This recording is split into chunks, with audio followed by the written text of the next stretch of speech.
Through these next minutes, the simple, deadly, and cruel colonization of Africa will be thoroughly explained through the power of animation. The colonization of Africa was dominated by many countries, but especially by the Dutch, the British, and Belgium. The evil King Leopold of Belgium forced his way into Africa, establishing his forces majorly in the Congo. He made himself known by forcing women into torture. That way, the men of the villages would have to go work for him. If men or boys didn't obey his rule, they got their right hand chopped off. Countries were ruthless in their ruling over African people, with no regard for any basic human rights. To continue, the Boers were Dutch farmers that set out to settle land, but in the process ran into the ruthless Zulu African tribe. This sparked a long battle between Africans and whites. The reason these countries were so powerful was due to the Industrial Revolution. The Industrial Revolution fueled the country's list for materials that Africa contained. The Industrial Revolution also gave birth to advanced technologies such as weaponry. The Boers armed themselves with advanced weaponry such as rifles and the Maxim gun, while the Africans still had primitive weaponry such as spears, shields, and bows. When these two forces met, it was a real bloodbath. The more advanced Boers had Maxim guns and the rifles that outmatched anything the African tribes had. An example of these ruthless killings was the Battle of Blood River. The native Zulu tribe attacked the Boers earlier due to the Boers encroaching on Zulu's land. The Boers responded fiercely with a large blockade of wagons and with the advancement weapons right behind them. The machine guns mowed down 3,500 Zulus with only 3 Boer deaths. The advanced weapons crushed any African advances, causing the mighty African continent to be swallowed up by the Europeans.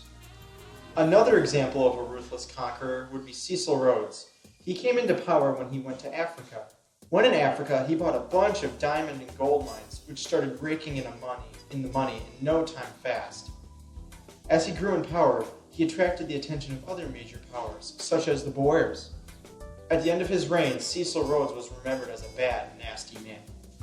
When Africa was split up into different parts, conquered from the European countries, the Europeans had to decide who keeps what parts of land. In 1884 to 1885, the Berlin Conference was established to point the different plots of land to different countries. Borders were made unnaturally and split up tribes and put tribes that hate each other together. This caused mass chaos that crippled the growing African culture. By establishing dominance among the African tribes, countries such as Britain, Belgium, and France asserted assimilation and paternalism by forcing the Africans to convert to Christianity and keeping a watch over them and feeding them, but not giving them any rights whatsoever. Now, the Europeans could sweep away any rebellion for a long time, and an example of the pure slaughter would be the Maji Maji Rebellion. Africans would sprinkle holy water on themselves to turn the German bullets into water when they made contact with their skin. Now, this ended horribly, then the rebellion was crushed with the power of advanced weaponry.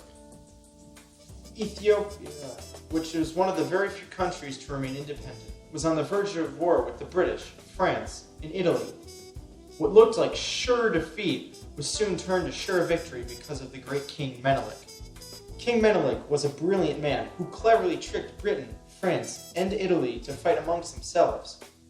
While this whole process was going on, King Menelik was stockpiling weapons in case of a serious war. The Rwandan Genocide relates directly to imperialism because it involves military force. The president of Rwanda, Juvenal Habyarimana, was killed when his plane got shot down. The two main ethnic groups in Rwanda, the Tutsis and the Hutus, were living happily. However, when the plane crash happened, the Hutus believed that the Tutsis were responsible for the plane crash and sought vengeance. This sparked the beginning of the Rwandan Genocide. The Hutus were believed to have killed hundreds of thousands of Tutsis without remorse. Even to this day, they still don't know how many Tutsis were slaughtered.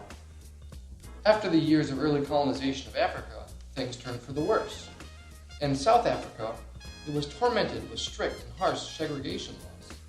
The white minority ruled the black majority. Strict laws called apartheids. And apartheids were strict laws that were fueled on racism. Apartheids allowed whites to be segregated from the blacks and gave the whites all the advantages they wanted. A man who grew up in the time of apartheid was a man named Nelson Mandela, born Ralihlahla Mandela. He grew up in the apartheid era of South Africa. Segregation was so severe at the time that all Africans had to carry around a book stating who they were, where they were going, and what they were going to do. Strict laws allowed them to do almost nothing. In protest, Nelson Mandela burned his book along with hundreds of other Africans. After starting the countrywide protest, Nelson Mandela formed the ANC. In 1962, Nelson Mandela was arrested because of leading a campaign to overthrow the government. After his trial, the verdict was for Mandela to receive the death penalty. Mandela served 27 years in prison until the day he was released from prison. Not long after, he helped end the apartheid by telling people to be peaceful and not fight back. To this day, he is believed to be one of the most inspirational and humble human beings of all time. Another great man would be the infamous Mohandas Gandhi. Once again, the British colonized another innocent country for their own benefit. The only thing the British wanted was tea, cotton, and coffee, with no cares about the people who they affected. An example of the British rule in India, in a horrible event, was the Armistice Massacre. It happened in April 13, 1919, when British soldiers were standing in front of over 2,000 peaceful Indian protesters. Angry with the protesters, a British general decided to order his British soldiers to fire upon the protesters without giving any warning. After the shooting was over, there were over 400 protesters dead and over 1,200 injured. This really pushed Gandhi's campaign forward because people who didn't believe in his cause believed in it now. Gandhi was a very well-educated lawyer that got his schooling even from England. He knew what the British were doing, and he even knew that the British were breaking their own laws. Gandhi also knew the only way to defeat the mighty British Empire from their home was in the pocketbook. Gandhi organized boycotts that were aimed at British factories and production areas.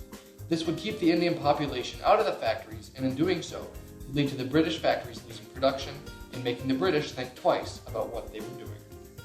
Sadly, on January 30th, 1948, Gandhi was on the steps of a house, surrounded by part of his family, where a prayer meeting was going to take place.